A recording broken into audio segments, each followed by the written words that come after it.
So, trying to tighten our filter housing.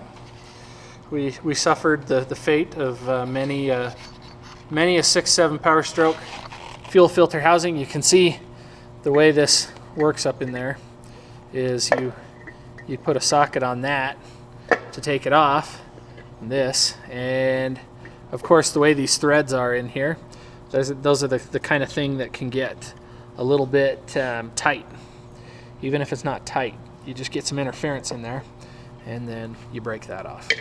So then you go to the Ford store real quick and you buy a new one, and that's what the new one looks like. So we've got to transfer our drain plug over, because this is for draining the water out. We got to transfer our whiff sensor over, and we should be good to go.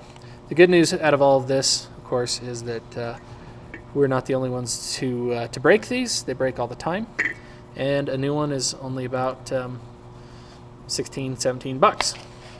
So that's a good thing. But anyway, just something to be cautious of when changing the fuel filter, or at least the lower or the upstream fuel filter on a 6.7 Powerstroke. How many of you are going to be breaking these in the real world? Probably all of you.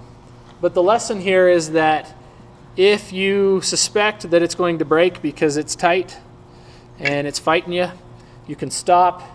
You can make sure there is a provision in place to deal with the situation.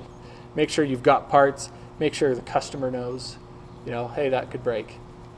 I would suspect a lot of people that own these trucks are going to get used to having to buy a new one of these every time they buy a filter. So considering that the Motorcraft filter for this comes with the downstream filter, the upper filter, they both come together as a set. It was about 85 bucks just for the filter. So 15 or 16 bucks for the housing is no big deal. Anyway, that's the fuel filter housing on our 6.7 Powerstroke.